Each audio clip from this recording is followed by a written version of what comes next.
നിങ്ങൾ ദിവസവും കണ്ണാടിയിൽ കാണുന്നത് നിങ്ങളെ തന്നെയാണോ? അതോ സമൂഹം നിങ്ങൾക്കായി നൽകിയ ഒരു കപടമായ മുഖംമൂടിയാണോ? രാവിലെ ഉണരുന്നത് മുതൽ രാത്രി ഉറങ്ങുന്നതുവരെ നാം പല പല വേഷങ്ങൾ കെട്ടുകയാണ്. ഈ നാടകത്തിനിടയിൽ നിങ്ങളുടെ യഥാർത്ഥ ആത്മാവ് എവിടെയോ നഷ്ടപ്പെട്ടിരിക്കുന്നു. ഉള്ളിലൊരു മൃഗത്തെ ഒളിപ്പിച്ചു വെച്ച് പുറത്ത് ദൈവത്തെ പോലെ അഭിനയിക്കാൻ ശ്രമിക്കുന്ന ഈ ഇരട്ട ജീവിതമാണ് നമ്മുടെ എല്ലാ പിരിമുറുക്കങ്ങൾക്കും വേദനകൾക്കും കാരണം. ഈ ഇരട്ടക്കുരുക്കിൽ നിന്ന് മോചനമുണ്ടോ? ഭഗവാൻ ശിവൻ പാർവതി ദേവിക്ക് ഉപദേശിച്ച വിജ്ഞാൻ ഭൈരവ തന്ത്രത്തിലെ അതീവ നിഗൂഢമായ വിദ്യകളിലൂടെ നമുക്കിതിന് ഉത്തരം കണ്ടെത്താം. ആരാണ് നിങ്ങൾ? മൃഗമോ അതോ മനുഷ്യനോ? അതുമല്ലെങ്കിൽ ദൈവമോ? നിങ്ങളുടെ ഓരോ നോട്ടത്തിലും വാക്കിലും ഒളിഞ്ഞിരിക്കുന്ന അക്രമത്തെ തിരിച്ചറിയാൻ ഈ യാത്ര നിങ്ങളെ സഹായിക്കും. ത്യാഗമല്ല, മറിച്ച് ബോധമാണ് മാറ്റത്തിന്റെ താക്കോൽ. ആ ബോധത്തിന്റെ വെളിച്ചത്തിൽ നിങ്ങളുടെ എല്ലാ കപടതകളും ചുട്ട് ചാമ്പലാകും. അവിടെ അവശേഷിക്കുന്നത് ശുദ്ധമായ സത്യം മാത്രമായിരിക്കും. ഇതൊരു സാധാരണ പ്രഭാഷണമല്ല, ഇതൊരു രൂപാന്തരീകരണമാണ്.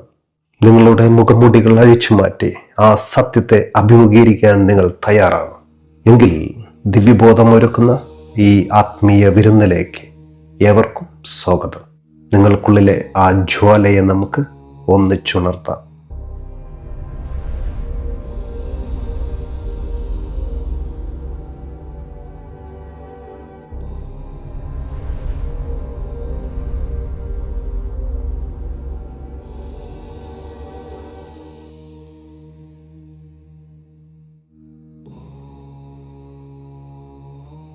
പ്രിയമുള്ളവരെ, നമസ്കാരം.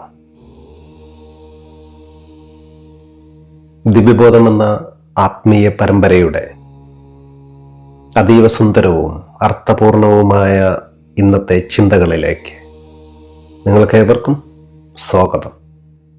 ഭഗവാൻ ശിവൻ വിജ്ഞാൻ ഭൈരവ തന്ത്രത്തിലൂടെ നൽകുന്ന രഹസ്യങ്ങൾ വെറും വാക്കുകളല്ല, മറിച്ച് നമ്മുടെ ഉള്ളിലെ ഇരുട്ടിനെ മാറ്റുന്ന വെളിച്ചമാണ്. ഇന്നത്തെ നമ്മുടെ ചിന്തകൾ നമ്മിലേക്ക് തന്നെ തിരിച്ചുവിടുന്ന ഒരു കണ്ണാടിയാണ്. നമുക്ക് ഈ യാത്ര ആരംഭിക്കാം. നമ്മളിന്ന് സംസാരിക്കുന്നത് നാം ഓരോരുത്തരുടെയും ജീവിതത്തെക്കുറിച്ചാണ്. നിങ്ങൾ എപ്പോഴെങ്കിലും ചിന്തിച്ചിട്ടുണ്ടോ, നിങ്ങളിപ്പോൾ കാണിക്കുന്ന ഈ മുഖം, അല്ലെങ്കിൽ ഈ പുഞ്ചിരി, അല്ലെങ്കിൽ ഈ വിനയം, ഇതൊക്കെ യഥാർത്ഥമാണോ എന്ന്? നമ്മുടെ ജീവിതം മിക്കവാറും ഒരു നാടകമാണെന്നേ. രാവിലെ ഉണരുന്നത് മുതൽ രാത്രി ഉറങ്ങുന്നത് വരെ നാം പല പല വേഷങ്ങൾ കെട്ടിയാടുകയാണ്. ഓഫീസിൽ ഒരു വേഷം, വീട്ടിൽ മറ്റൊരു വേഷം, സുഹൃത്തുക്കൾക്കിടയിൽ വേറൊന്ന്. ഈ വേഷങ്ങൾക്കിടയിൽ യഥാർത്ഥത്തിലുള്ള നമ്മൾ എവിടെയോ നഷ്ടപ്പെട്ടു പോയിരിക്കുകയാണ്. നമുക്കിപ്പോൾ നമ്മുടെ മുഖംമൂടികളെ കുറിച്ച് സംസാരിക്കാം. ഭഗവാൻ ശിവൻ പറയുന്ന സത്യസന്ധത എന്നത് കള്ളം പറയാതിരിക്കുക എന്നതല്ല, അതിനേക്കാൾ വലിയൊരു അർത്ഥം കൂടി അതിനുണ്ട്. അത് വാസ്തവികത എന്നാണ്. നമുക്കുള്ളിൽ ദേഷ്യമാണെങ്കിൽ പുറത്തും ആ ദേഷ്യമുണ്ടായിരിക്കുക. ഉള്ളിൽ കപടത നിറച്ച് പുറത്ത് സ്നേഹം അഭിനയിക്കാതിരിക്കുക. ആശയങ്ങളും സിദ്ധാന്തങ്ങളും നമ്മെ വിരൂപനാക്കുകയാണ്. ഇങ്ങനെ ആകണം എന്ന ആദർശം എപ്പോഴും നമുക്കുള്ളിലെ സത്യത്തിൽ നിന്ന് നമ്മെ അകറ്റുകയാണ് ചെയ്യുന്നത്. നമ്മൾ എത്രത്തോളം ആദർശവാദിയാകുന്നുവോ അത്രത്തോളം അസത്യവാനായി മാറുകയാണ്. കാരണം നമ്മൾ നമ്മളെ തന്നെ ഒളിപ്പിക്കാൻ പഠിക്കുകയാണ്. നമ്മളൊരു കൊച്ചുകുട്ടിയെക്കുറിച്ച് ചിന്തിച്ചാൽ ആ കുട്ടിക്ക് സംസ്കാരം നൽകിയില്ലെങ്കിൽ അവനൊരു ജന്തുവായി വളരും. അവനൊരു സത്യസന്ധനായിരിക്കും, പക്ഷേ അവനൊരു മനുഷ്യനായിരിക്കില്ല. അതിനാൽ നാം അവനെ വളർത്തുകയും പഠിപ്പിക്കുകയും ചെയ്യും. ഇതൊരു അനിവാര്യമായ തിന്മയാണ്. പഠിപ്പിക്കും തോറും ആ കുട്ടി തൻ്റെ യഥാർത്ഥ സത്തയെ മറക്കാൻ തുടങ്ങും. അവൻ വസ്ത്രങ്ങൾ അണിയും, ഒപ്പം മുഖംമൂടികളും അണിയുകയാണ്. അവനൊരു മാന്യനായി മാറും, പക്ഷെ അതോടൊപ്പം അവൻ ഒരു അഭിനയിക്കുന്നവനുമാകും. സമൂഹത്താൽ സ്പർശിക്കപ്പെടാത്ത നമ്മുടെ ആ പഴയ സത്യസന്ധതയാണ് യഥാർത്ഥ വാസ്തവികത. ആ വാസ്തവികതയിലേക്ക് ബോധപൂർവം മടങ്ങുക എന്നതാണ് നമ്മുടെ ലക്ഷ്യമെന്നത്. നമ്മുടെ എല്ലാം ഉള്ളിൽ എപ്പോഴും ഒരു യുദ്ധം നടക്കുന്നുണ്ട്. ഉള്ളിലൊരു മൃഗം ജീവിക്കുന്നുണ്ട്, പുറത്തൊരു മാനിനും ജീവിക്കുന്നു. ആ രണ്ട് ഭാഗങ്ങളും നമ്മെ രണ്ട് വശത്തേക്ക് വലിക്കുകയല്ലേ. ഉദാഹരണത്തിന്, നമ്മൾ ലൈംഗികതയുടെ ഒരു ജീവിതം നയിക്കുന്നവരാകാം, പക്ഷെ പുറത്ത് ബ്രഹ്മചര്യത്തെക്കുറിച്ച് പ്രസംഗിക്കുകയും ചെയ്യും. നമ്മുടെ ജൈവശാസ്ത്രപരമായ സത്യങ്ങളെ നമ്മൾ ഇരുട്ടിലേക്ക് തള്ളി മാറ്റിയിരിക്കുകയാണ് ഇവിടെ. അതുവഴി പിരിമുറുക്കവും കഠിനമായ വേദനയും നമ്മൾ സൃഷ്ടിച്ചുകൊണ്ടിരിക്കുകയാണ്. നമ്മൾ ഒരേ സമയം മൃഗത്തെ തൃപ്തിപ്പെടുത്തണം, ഒപ്പം തന്നെ സമൂഹത്തിന് മുന്നിലെ നമ്മുടെ മുഖം സംരക്ഷിക്കുകയും വേണം. ഈ ഇരട്ട ജീവിതം നമ്മെ ശാരീരികമായും മാനസികമായും തളർത്തുകയാണ്. അതുകൊണ്ട് സുഹൃത്തുക്കളെ, നമ്മളൊന്ന് മനസ്സിലാക്കണം, സത്യാവസ്ഥയെ മാത്രമേ മാറ്റിയെടുക്കാൻ കഴിയൂ. നമ്മൾ അക്രമാസക്തനാണെങ്കിൽ അത് ആദ്യം ഉള്ളറിഞ്ഞ് സമ്മതിക്കണം. ഞാൻ അഹിംസ പാലിക്കുന്നവനാണെന്ന് സ്വയം കബളിപ്പിക്കാതിരിക്കണം.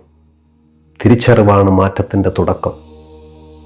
നമ്മുടെ ഓരോ ചലനവും ഓരോ നോട്ടവും എത്രത്തോളം അഭിനയമാണെന്ന് നമ്മൾ സ്വയം നിരീക്ഷിച്ചു തുടങ്ങണം. ഈ നിരീക്ഷണം നമ്മെ പതുക്കെ ഒരു ഋഷിത്വത്തിലേക്ക്, അഥവാ മനുഷ്യനേക്കാൾ ഉയർന്ന ബോധത്തിലേക്ക് നയിക്കും.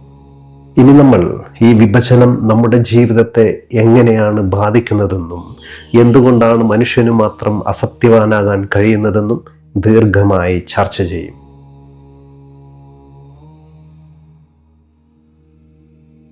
നമ്മളിവിടെ മനസ്സിലാക്കിയത് നമ്മൾ പലപ്പോഴും അഭിനയിക്കുകയാണെന്നാണ്. എന്നാൽ എന്തുകൊണ്ടാണ് നമുക്ക് അഭിനയിക്കേണ്ടി വരുന്നത്?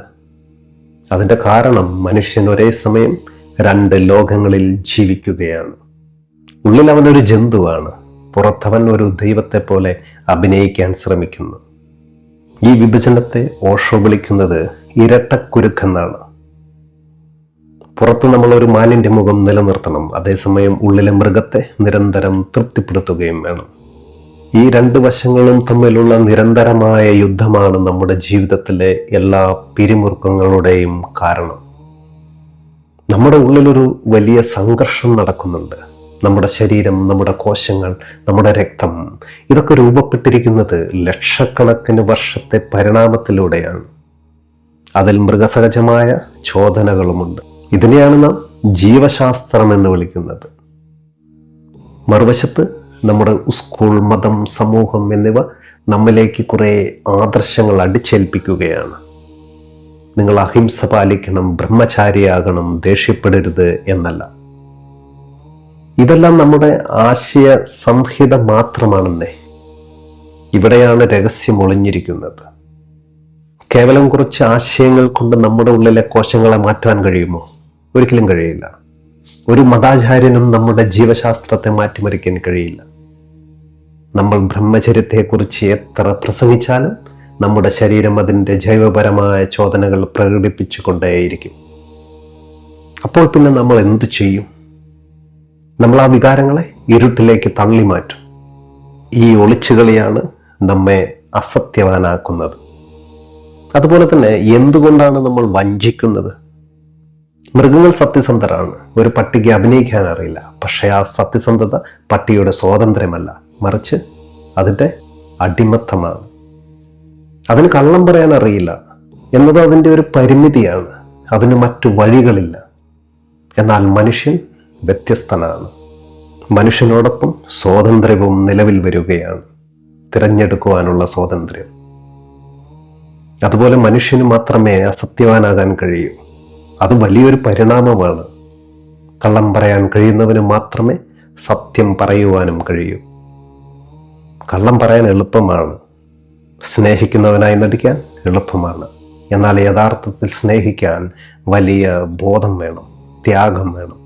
മനുഷ്യന്റെ പ്രത്യേകത എന്നത് അവൻ എപ്പോഴും എളുപ്പവഴി തിരഞ്ഞെടുക്കുന്നവനാണ്. അങ്ങനെയാണ് അവൻ കാപട്യത്തിന്റെ ലോകത്തേക്ക് വീഴുന്നത് തന്നെ. എന്നാൽ നമുക്കിവിടെ വേണ്ടത് മൃഗത്തെ പോലെ അബോധപൂർവമായ സത്യസന്ധതയല്ല, അത് അടിമത്തമാണ്. നമുക്ക് വേണ്ടത് മനുഷ്യനെ പോലെയുള്ള കപടതയുമല്ല, മറിച്ച് നമുക്ക് വേണ്ടത് ബോധപൂർവമായ സത്യസന്ധതയാണ്. മൃഗത്തിന് ബോധമില്ലാത്തത് കൊണ്ട് അത് സത്യസന്ധനാണ്. മനുഷ്യന് ബോധമുണ്ടെങ്കിലും അവൻ കാപട്യം തിരഞ്ഞെടുക്കുന്നത് കൊണ്ട് അസത്യവാനാണ്. ഒരു ഋഷിക്ക് എല്ലാം അറിയാമെങ്കിലും അദ്ദേഹം ബോധപൂർവം സത്യം തിരഞ്ഞെടുക്കുന്നത് കൊണ്ട് ഋഷി സത്യസന്ധനാണ്. നമ്മൾ താഴേക്ക് മൃഗമാകുകയല്ല വേണ്ടത്, മറിച്ച് മനുഷ്യത്വത്തിന് മുകളിലേക്ക് ഒരു ഋഷിയായി വളരുകയാണ് വേണ്ടത്. മതമെന്നത് ലോകത്തിലെ ഏറ്റവും വലിയൊരു കലാപമാണ്. സാധാരണ കലാപങ്ങൾ സമൂഹത്തിനെതിരാണ്, എന്നാൽ മതമെന്ന കലാപം നമ്മുടെ തന്നെ കാപട്യത്തിന് എതിരെയാണ്. സമൂഹം നമ്മളെ ഒരു അഭിനയിക്കുന്ന മനുഷ്യനാക്കി മാറ്റിയിരിക്കുകയാണ്. ഉള്ളിൽ ദേഷ്യം വെച്ച് പുറത്ത് പുഞ്ചിരിക്കാൻ നമ്മളെ അത് പഠിപ്പിച്ചു. ഈ കപടമുഖം അഴിച്ചു മാറ്റി നമ്മുടെ ഉള്ളിലെ സത്യത്തെ അത് എത്ര വിരൂപമാണെങ്കിലും ദർശിക്കുവാനുള്ള ധൈര്യമാണ് മതമെന്നത്. നോക്കൂ, ഇവിടെ പരാമർശിക്കുന്ന മതമെന്നത് സംഘടിത മതങ്ങളെ ഉദ്ദേശിച്ചുള്ളതല്ലട്ടോ. നമ്മൾ സാധാരണ കാണുന്ന മതങ്ങളും ഭഗവാൻ ശിവൻ പറയുന്ന മതബോധവും തമ്മിൽ അനേകം വ്യത്യാസങ്ങളുണ്ട്. ഇന്ന് നാം കാണുന്ന മതങ്ങൾ പലപ്പോഴും നമ്മെ ഒരു ആൾക്കൂട്ടത്തിന്റെ ഭാഗമാക്കാനാണ് ശ്രമിക്കുന്നത്. എന്നാൽ യഥാർത്ഥ മതം നമ്മെ ആൾക്കൂട്ടത്തിൽ നിന്ന് വേർപെടുത്തി നമ്മിലേക്ക് തന്നെ നയിക്കുകയാണ് ചെയ്യുക. ഒരു മതബോധമുള്ള മനുഷ്യനാകാൻ നമ്മൾ നമ്മളെ തന്നെ അറിയണം. അതൊരു കലാപമാണ്. നമ്മൾ ഇതുവരെ വിശ്വസിച്ച കാര്യങ്ങളെല്ലാം മാറ്റിവെച്ച് സത്യത്തെ നേരിട്ട് കാണുവാനുള്ള കലാപം. നമ്മുടെ ഉള്ളിലെ യാന്ത്രികതയ്ക്കെതിരെ നമ്മൾ നടത്തുന്ന കലാപമാണിത്. അത് നമ്മെ മൃഗത്തെക്കാൾ ഉയർന്ന, മനുഷ്യനേക്കാൾ ഉയർന്ന ഏകത്വത്തിലേക്ക് നയിക്കും. നാം ഇത് മനസ്സിലാക്കുക, സത്യാവസ്ഥയെ മാത്രമേ മാറ്റിയെടുക്കാൻ കഴിയൂ.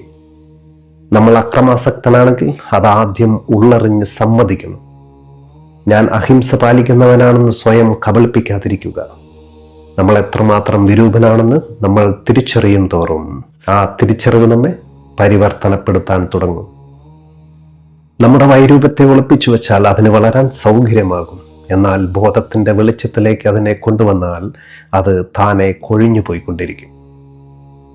ഈ ബോധത്തെ എങ്ങനെയാണ് നമ്മുടെ ദൈനംദിന ജീവിതത്തിൽ പരീക്ഷിക്കേണ്ടതെന്ന് ഇനി നമുക്ക് ചർച്ച ചെയ്യാം.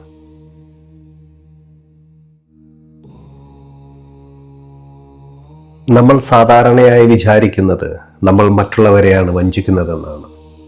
എന്നാൽ ഓഷോ പറയുന്നത് നാം നമ്മളെ തന്നെയാണ് വഞ്ചിക്കുന്നതെന്നാണ്. നമ്മളൊരു മാനിനാണെന്ന് നമ്മൾ വിശ്വസിക്കുന്നു, പക്ഷെ മറ്റുള്ളവർക്ക് നമ്മുടെ ഉള്ളിലെ അക്രമം കാണാൻ കഴിയുന്നുമുണ്ട്. ഇനി നമ്മൾ പഠിക്കുന്നത് മറ്റുള്ളവരുടെ കണ്ണുകളിലൂടെ അല്ലാതെ സ്വന്തം ബോധത്തിലൂടെ നമ്മളെ തന്നെ എങ്ങനെ നിരീക്ഷിക്കാം എന്നാണ്. ഭഗവാൻ ശിവൻ 26ാമത്തെ വിദ്യയിൽ ഉപയോഗിക്കുന്ന പ്രധാന വാക്ക് നിങ്ങൾ ശ്രദ്ധിച്ചിട്ടുണ്ടാകും. പരിഗണിക്കുക എന്നതാണ് ആ വാക്ക്. ഇതിനർത്ഥം ചിന്തിക്കുക എന്നല്ല, മറിച്ച് നിരീക്ഷിക്കുക എന്നാണ്. അതുപോലെ തന്നെ വസ്തുതകളെ നേരിടുക എന്നാൽ നമ്മുടെ ഉള്ളിൽ ഒരു വൈരൂപ്യമുണ്ടെങ്കിൽ, അത് ദേഷ്യമോ അസൂയയോ ഉണ്ടെങ്കിൽ അത് അവിടെയുണ്ടെന്ന് ആദ്യം നമ്മൾ അംഗീകരിക്കണം. അതിനെ സൗന്ദര്യം കൊണ്ട് ഒരിക്കലും മറയ്ക്കാൻ പാടില്ല. ആഴത്തിലേക്ക് നോക്കിയാൽ നമ്മുടെ ഓരോ പ്രവൃത്തിയുടെയും പിന്നിലെ യഥാർത്ഥ കാരണം എന്താണെന്ന് പരിശോധിക്കുവാൻ നമുക്ക് കഴിയും. നമ്മളിവിടെ പലപ്പോഴും ഉദാത്തമായ കാരണങ്ങൾ പറഞ്ഞ് നമ്മുടെ താഴ്ന്ന വികാരങ്ങളെ ന്യായീകരിക്കാറാണുള്ളത്. നമ്മുടെ ഒരു നോട്ടം പോലും എത്രമാത്രം അസത്യമാണെന്ന് നമുക്കറിയാം. അത് നമ്മൾ നിരീക്ഷിക്കണം. ഇതിനായി ഭഗവാൻ ശിവൻ നൽകുന്ന 2 ലളിതമായ ഉദാഹരണങ്ങൾ നമുക്ക് വിശകലനം ചെയ്യാം. നമ്മുടെ വീട്ടിൽ ഒരു വേലക്കാരനുണ്ടെങ്കിൽ അല്ലെങ്കിൽ ഒരു വേലക്കാരി ഉണ്ടെങ്കിൽ നമ്മൾ അവരെ നോക്കുമ്പോൾ നമ്മുടെ കണ്ണുകളിൽ ഒരുതരം താഴ്ത്തലോ പുച്ഛമോ ഉണ്ടാകാം. അതേസമയം നമ്മുടെ ബോസ് നമ്മുടെ മുറിയിലേക്ക് വരുമ്പോൾ നമ്മുടെ നോട്ടം ഇവിടെ വിനീതമായി മാറും. നമ്മുടെ കാഴ്ചപ്പാട് ഇവിടെ നമ്മൾ നോക്കുന്നത് ആ മനുഷ്യനെയല്ല, അദ്ദേഹത്തിന്റെ പദവിയെയാണ്. പ്രിയമുള്ളവരെ, നമ്മുടെ നോട്ടം പോലും സാമ്പത്തികമാണ് കേട്ടോ. ഈ വ്യത്യാസം തിരിച്ചറിയുന്ന നിമിഷം നമ്മൾ നമ്മുടെ ഉള്ളിലെ അക്രമത്തെ പരിഗണിക്കാൻ തുടങ്ങുകയാണ് ഇവിടെ. മറ്റൊന്ന്, നമ്മുടെ മകൻ നമ്മളെ അനുസരിച്ചില്ലെങ്കിൽ അവിടെ അച്ഛനായ നമ്മൾ ദേഷ്യപ്പെടും, അല്ലെങ്കിൽ അമ്മ ദേഷ്യപ്പെടും. അച്ഛൻ പറയും, അവന്റെ നന്മയ്ക്കാണ് ഞാൻ ദേഷ്യപ്പെട്ടതെന്ന്. എന്നാൽ സത്യസന്ധമായി നമ്മുടെ ഉള്ളിലേക്ക് നോക്കിയാൽ തൻ്റെ ആജ്ഞ ലംഘിക്കപ്പെട്ടപ്പോൾ ഉണ്ടായ അഹന്തയുടെ മുറിവാണ് ആ ദേഷ്യത്തിന് പിന്നിലെന്ന് നമുക്ക് കാണാൻ കഴിയും. ഈ വസ്തുതയെ തിരിച്ചറിയുക എന്നതാണ് സത്യസന്ധത എന്നത്. ആരെങ്കിലും നമ്മെ അപമാനിച്ചാൽ ഉടനെ പ്രതികരിക്കാതിരിക്കുക. പകരം ശിവഭഗവാൻ പറയുന്നത് ഇങ്ങനെയാണ്: നിങ്ങൾ പറഞ്ഞത് ഞാൻ പരിഗണിക്കാം, ഒരുപക്ഷെ നിങ്ങൾ പറഞ്ഞത് ശരിയായിരിക്കാം, അത് പരിശോധിക്കാൻ എനിക്ക് കുറച്ച് സമയം നൽകൂ എന്ന്. ഇങ്ങനെ പറയാനാണ് അദ്ദേഹം സൂചിപ്പിക്കുന്നത്. ഇവിടെ നമ്മൾ പെട്ടെന്ന് പ്രതികരിക്കുമ്പോൾ നമ്മൾ അബോധാവസ്ഥയിലായിരിക്കും. എന്നാൽ കാത്തിരിക്കുമ്പോൾ നമ്മൾ ഒരു സാക്ഷിയായി മാറുകയാണ്. അവിടെ വസ്തുതകളെ അവയുടെ പൂർണ്ണ നഗ്നതയിൽ കാണണം. നമ്മൾ നമ്മുടെ ദേഷ്യത്തെയും വെറുപ്പിനെയും പോറ്റി വളർത്തുന്നത് നമ്മളാണെന്ന് തിരിച്ചറിയുമ്പോൾ അവയെ ഉപേക്ഷിക്കാൻ നമുക്ക് എളുപ്പമാകും. അതുപോലെ നിർത്തൽ വിദ്യ നിത്യജീവിതത്തിൽ കൊണ്ടുവരുവാൻ സങ്കീർണമായ കാര്യങ്ങളിലൊന്നും തുടങ്ങാതെ ലളിതമായ ശീലങ്ങളിൽ ബോധത്തെ കൊണ്ടുവരിക എന്നതാണ്. അത് നമ്മുടെ ഒരു നടത്തമാകാം. നമ്മൾ നടക്കുമ്പോൾ പെട്ടെന്നൊരു നിമിഷം അവിടെ നിൽക്കുക. അപ്പോൾ ഉള്ളിൽ സംഭവിക്കുന്ന ആ നിശബ്ദതയെ ശ്രദ്ധിക്കണം. അതുപോലെ ഒരു സംഭാഷണ മധ്യേ നമുക്കിത് പരിശീലിക്കാം. ഉദാഹരണത്തിന് ഒരു കഥ പറഞ്ഞു തുടങ്ങുമ്പോൾ പകുതിക്ക് വെച്ച് പെട്ടെന്ന് അതങ്ങ് നിർത്തുക. അതുപോലെ നമ്മുടെ യാന്ത്രിക ശീലങ്ങളിൽ ഇത് പരിശീലിക്കാവുന്നതാണ്. നമ്മൾ എല്ലാ ദിവസവും വലതുകാൽ വെച്ചാണ് നമ്മുടെ നടത്തം ആരംഭിക്കുന്നതെങ്കിൽ നാളെ മുതൽ ഇടതുകാൽ വെച്ച് ആ നടത്തം ആരംഭിക്കാൻ നമ്മൾ ബോധപൂർവം ശ്രദ്ധിക്കണം. ഇത്തരം ചെറിയ ഞെട്ടലുകൾ നമ്മുടെ ഉറങ്ങിക്കിടക്കുന്ന ബോധത്തെ ഉണർത്തും. അപ്പോൾ നമ്മൾ ഒരു ജന്തുവിനെ പോലെ അബോധവാനോ സാധാരണ മനുഷ്യനെ പോലെ കപടനോ അല്ലാതായി മാറും. അവിടെ പകരം നമ്മളവിടെ ഒരു ഋഷിത്വത്തിലേക്ക് അഥവാ സത്യസന്ധമായ ഒരു ബോധത്തിലേക്ക് ഉയരും. ഇവിടെ നമ്മളൊന്ന് മനസ്സിലാക്കേണ്ടത് അടിച്ചമർത്തലല്ല, മറിച്ച് ബോധമാണ് പരിവർത്തനത്തിന്റെ താക്കോൽ എന്നാണ്.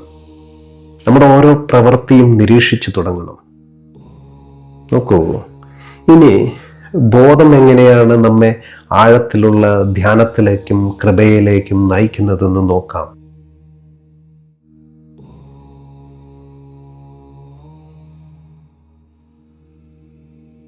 നമ്മളിൽ പലരും ആത്മീയതയെ കാണുന്നത് ഒരു ഉപേക്ഷിക്കലായിട്ടാണ്. ദേഷ്യം ഉപേക്ഷിക്കണം, കാമം ഉപേക്ഷിക്കണം എന്നൊക്കെ നാം ചിന്തിക്കാറുണ്ട്. എന്നാൽ എന്തിനാണ് നമ്മൾ ഇവ ഉപേക്ഷിക്കാൻ ആഗ്രഹിക്കുന്നത്? ദേഷ്യം ചീത്തയാണെന്ന് ആരോ നമ്മളോട് പറഞ്ഞു, അതുകൊണ്ട് നമ്മൾ അത് ഉപേക്ഷിക്കാൻ തീരുമാനിക്കുന്നു. എന്നാൽ അത് ചീത്തയാണെന്ന് നമ്മൾ നമ്മുടെ സ്വന്തം അനുഭവത്തിലൂടെ അറിഞ്ഞതാണോ? മറ്റൊരാളുടെ അറിവ് നമ്മുടെ ജീവിതത്തിൽ കൊണ്ടുവരുന്നത് കാപഢ്യമാണ്. അത് നമ്മുടെ ഉള്ളിൽ ഒരു പിളർപ്പുണ്ടാക്കും. നാം ഇവിടെ ചർച്ച ചെയ്യുന്നത് ത്യാഗത്തെക്കുറിച്ചല്ല, മറിച്ച് തിരിച്ചറിവിനെ കുറിച്ചാണ്. ഈ സമൂഹം നമ്മുടെ മേൽ കുറ്റബോധത്തെ അടിച്ചേൽപ്പിച്ചിരിക്കുകയാണ്. ബ്രഹ്മചര്യത്തെക്കുറിച്ച് സംസാരിക്കുന്ന ഒരാൾ നമുക്കുള്ളിൽ ഒരു കുറ്റബോധത്തെ സൃഷ്ടിക്കുകയാണ്. ആ കുറ്റബോധത്തിലൂടെ നമ്മളെ പീഡിപ്പിക്കാനാണ് അയാൾ ശ്രമിക്കുന്നത്. നമ്മുടെ ശരീരം ലൈംഗികതയോടൊപ്പം ജീവിക്കുമ്പോൾ മനസ്സ് ബ്രഹ്മചര്യത്തെക്കുറിച്ച് ചിന്തിക്കുകയാണ്. നമ്മൾ നമ്മളെ തന്നെ വെറുക്കാൻ തുടങ്ങും. അവിടെ ഒരിക്കൽ കുറ്റബോധം വന്നു കഴിഞ്ഞാൽ പിന്നെ നമുക്ക് സ്വസ്ഥത ഉണ്ടാവുകയില്ല. നമ്മളവിടെ വിരൂപനായിത്തീരും. എന്നാൽ ഭഗവാൻ പറയുന്നത് ഒന്നിനെയും പേടിക്കാതെ അതിൻ്റെ നഗ്ന സത്യത്തിലേക്ക് നോക്കാനാണ്. ബോധമുണ്ടെങ്കിൽ അവിടെ അടിച്ചമർത്തലിന്റെ യാതൊരുവിധ ആവശ്യവുമില്ല. ഇതിനായി ഓഷോ പറയുന്ന ഒരു ഉദാഹരണം എന്നത്, ഒരിക്കൽ 60 വയസ്സായ ഒരു സദാചാര പ്രസംഗകൻ അദ്ദേഹത്തിന്റെ അടുത്ത് വരികയുണ്ടായി എന്നാണ്. കാമവികാരം എങ്ങനെ ഒഴിവാക്കാം എന്നതായിരുന്നു അയാളുടെ ചോദ്യം. അദ്ദേഹം തന്റെ ജീവിതകാലം മുഴുവൻ ബ്രഹ്മചര്യത്തെക്കുറിച്ച് പ്രസംഗിച്ച ആളുകൂടിയാണ്. യൗവനത്തിൽ അദ്ദേഹം ആദർശങ്ങളുടെ പിന്നാലെ പോയി. ഇപ്പോൾ വാർദ്ധക്യത്തിൽ അദ്ദേഹത്തിന്റെ ശരീരം ക്ഷീണിച്ചപ്പോഴും മനസ്സ് കാമത്തെയാണ് പിന്തുടരുന്നത്.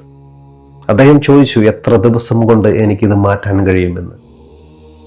അദ്ദേഹത്തിന് മാറ്റമൊന്നും വേണ്ട, പക്ഷെ ഇതിൽ നിന്ന് ഒഴിഞ്ഞു മാറുകയാണ് വേണ്ടതെന്ന്. ഓർക്കുക, ഒളിച്ചോടുന്നവൻ ഒരിക്കലും മാറില്ല. എന്നാൽ ആ വസ്തുതയെ ബോധപൂർവം അഭിമുഖീകരിക്കുന്നവൻ മാത്രമേ ഒന്നിൽ നിന്നും മാറുകയുള്ളൂ. ആത്മീയതയിൽ പല മാതൃകകളുണ്ട് അതിന്. മഹാവീരനെയും ബുദ്ധനെയും എടുത്താൽ ഇവർ ബോധോദയത്തിന് ശേഷം പലതും ഉപേക്ഷിച്ചവരാണ്. അത് അവരുടെ വഴിയാണ്. ഭഗവാൻ ശിവൻ, അദ്ദേഹം പാർവതിയോടൊപ്പമാണ് ഇരിക്കുന്നത്. അദ്ദേഹം അതിയായ അനുരാഗത്തിലുമാണ്. എങ്കിലും അദ്ദേഹം പരമമായ ബോധത്തിലുമാണുള്ളത്. സത്യത്തിൽ ഇതിൽ ആരാണ് ശരി? ഇരുവരും ഇവിടെ ശരിയാണ്. ബുദ്ധൻ ബോധപൂർവം ഉപേക്ഷിക്കൽ തെരഞ്ഞെടുത്തു. ശിവൻ ബോധപൂർവം സർവ്വതിനെയും സ്വീകരിക്കുകയും ചെയ്തു. രണ്ടുപേരുടെയും സൗന്ദര്യം അവരുടെ ബോധത്തിൻ്റെതാണ്. അതുകൊണ്ട് നമ്മൾ ഒരാളെയും അനുകരിക്കേണ്ടതില്ല. നമ്മൾ ബോധവാനാകുമ്പോൾ നമ്മുടെ ആത്മാവ് ഏത് രീതിയിലാണ് വിടരുന്നതെന്ന് കാത്തിരുന്ന് കാണാം നമുക്ക്. അത് ഉപേക്ഷിക്കലാകാം, അല്ലെങ്കിൽ ഒരുപക്ഷെ സ്വീകരിക്കലാകാം. നമ്മുടെ ബോധത്തിലൂടെ സംഭവിക്കുന്നതെല്ലാം സുന്ദരമാണെന്നേ. അതുകൊണ്ട് പ്രിയമുള്ളവരെ, ബോധത്തെ എന്തെങ്കിലും ഉപേക്ഷിക്കാനുള്ള ഒരു വിദ്യയാക്കി മാറ്റരുത്. ബോധമുണ്ടാകുമ്പോൾ ഉപേക്ഷിക്കൽ എന്നത് ഒരു അനന്തര ഫലം മാത്രമാണ്. ബോധത്തോടെ നയിക്കുന്ന ജീവിതം അതീവ സുന്ദരമാണെന്നേ. ഇവിടെയാണ് നമ്മൾ മനസ്സിലാക്കേണ്ടത് മറ്റുള്ളവരുടെ കണ്ണുകളിലൂടെ നമ്മിലേക്ക് നോക്കാതിരിക്കുക എന്നത്. നമുക്കും കണ്ണുകളുണ്ട്. നമ്മുടെ ജീവിതത്തിലെ വസ്തുതകളെ നമ്മൾ നേരിടണം. ഇനി നമുക്ക് ഈ ബോധം എങ്ങനെയാണ് നമ്മെ മരണഭയത്തിൽ നിന്ന് മോചിപ്പിക്കുന്നതെന്നും എങ്ങനെയാണ് നമ്മെ ഒരു പ്രപഞ്ചശക്തിയായി മാറ്റുന്നതെന്നും ചർച്ച ചെയ്യാം.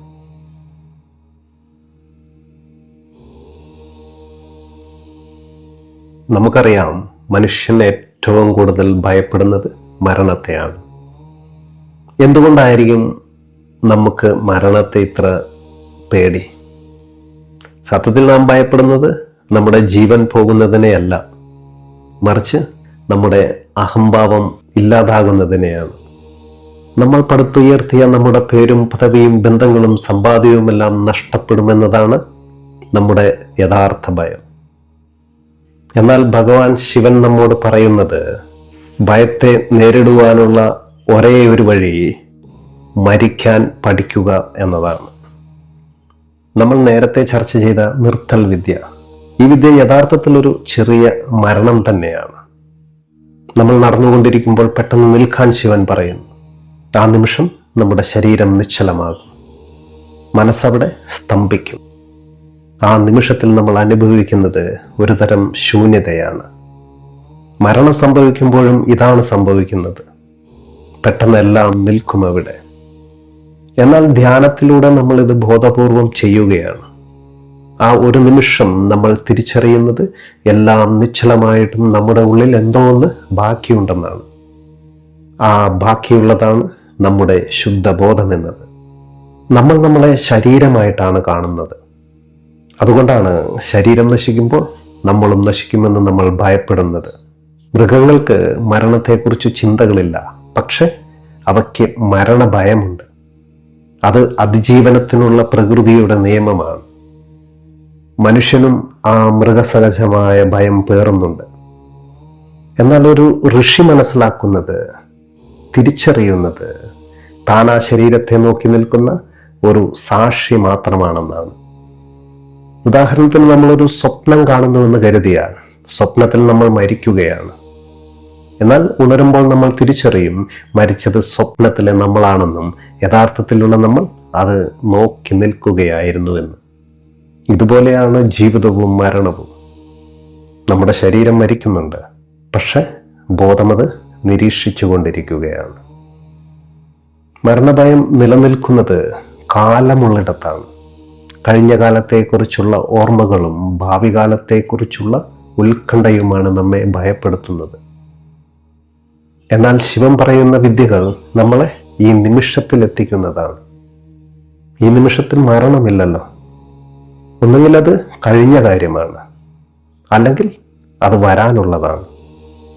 ഇപ്പോൾ എന്ന നിമിഷത്തിൽ നമ്മൾ പൂർണ്ണമായും ബോധവാനാണെങ്കിൽ അവിടെ ഭയമുണ്ടാവില്ല, അവിടെ ശാന്തി മാത്രമേ ഉണ്ടാവുകയുള്ളൂ. ഈ അവസ്ഥയെയാണ് ഉപനിഷത്തുക്കൾ അമൃതത്വം എന്ന് വിളിക്കുന്നത്. അത് ഒരിക്കലും മരിക്കാതിരിക്കലല്ല, മറിച്ച് മരണമില്ലാത്ത ആ തത്വത്തെ തിരിച്ചറിയലാണ്. അതുകൊണ്ട് നമ്മളൊന്ന് മനസ്സിലാക്കണം, ഭയം നമ്മുടെ അജ്ഞതയുടെ ഫലമാണെന്ന്. ബോധമുദിക്കുമ്പോൾ ഭയം ഇരുട്ടുപോലെ മാഞ്ഞു പോകും. നമ്മളൊരു നദിയിലെ തിരമാലയല്ല, മറിച്ച് ആ കടൽ തന്നെയാണ്. തിരമാലകൾ വരികയും പോകുകയും ചെയ്യും, പക്ഷെ കടലെന്നും അവിടെ ഉണ്ടാകും. നമ്മുടെ ശരീരം തിരമാലയാണ്. നമ്മുടെ ബോധം എന്നത് അനന്തമായ കടലാണെന്നേ. ഇനി നമ്മൾ മനസ്സിലാക്കിയ ഈ ജ്ഞാനമെല്ലാം പ്രായോഗികമായി നമ്മുടെ ജീവിതത്തിൽ എങ്ങനെ കൊണ്ടുവരാമെന്ന് ചർച്ച ചെയ്യാം.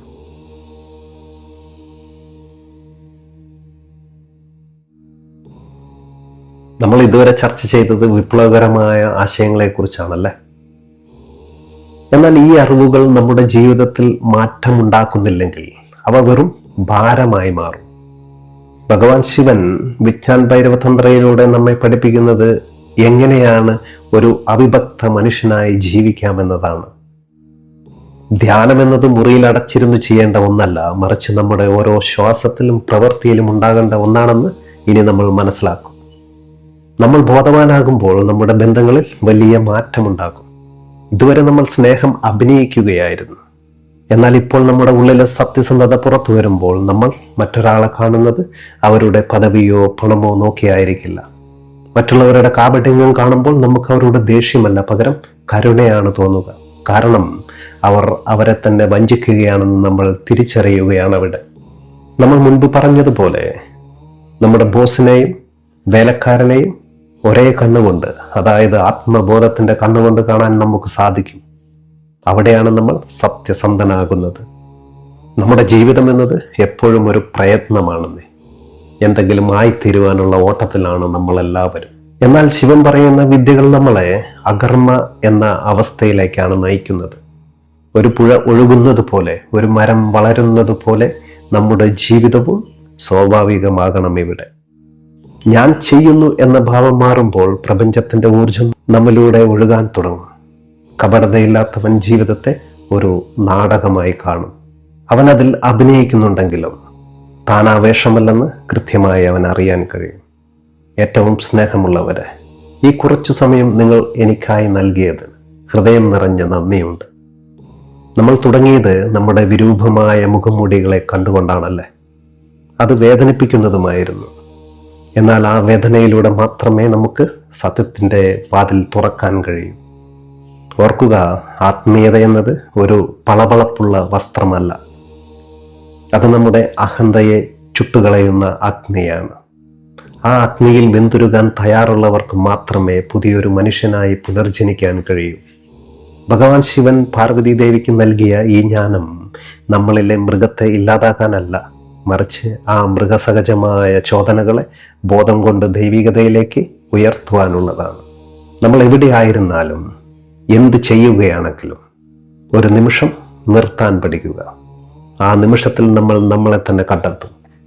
ദിവ്യബോധം എന്ന ഈ ചാനലിലൂടെ നമ്മൾ പങ്കുവെച്ച ഈ ജ്ഞാനം വെറും ഒരു വീഡിയോ ആയി നിങ്ങളുടെ ഫോണിൽ ഇരിക്കരുത്. അത് നിങ്ങളുടെ ജീവിതത്തിലെ വെളിച്ചമാകട്ടെ. മറ്റുള്ളവരുടെ കണ്ണുകളിലൂടെ നമ്മളെ കാണുന്നത് ഇന്ന് തന്നെ നിർത്തുക. നിങ്ങളൊരു അത്ഭുതമാണ്, നിങ്ങളൊരു ദൈവിക ചൈതന്യമാണ്. ആ സത്യത്തിലേക്ക് ഉണരണം. ഈ പരമ്പര വിജയകരമായി കൊണ്ടുപോകാൻ സഹായിക്കുന്ന എൻ്റെ എല്ലാ പ്രേക്ഷകർക്കും ഈ പ്രപഞ്ച ചൈതന്യത്തിനും ഞാൻ നന്ദി പറയുകയാണ്. ഇനിയും വിജ്ഞാൻ ഭൈരവ തന്ത്രത്തിലെ നിഗൂഢമായ വിദ്യകളുമായി നമുക്ക് വീണ്ടും കണ്ടുമുട്ടാം. നിങ്ങൾക്കുള്ളിലെ ആ പരമമായ ജ്ഞാനത്തിന് മുന്നിൽ ഞാൻ വന്ദനമർപ്പിക്കുന്നു. സ്നേഹത്തോടെ ദിവ്യബോധം. നന്ദി, നമസ്കാരം.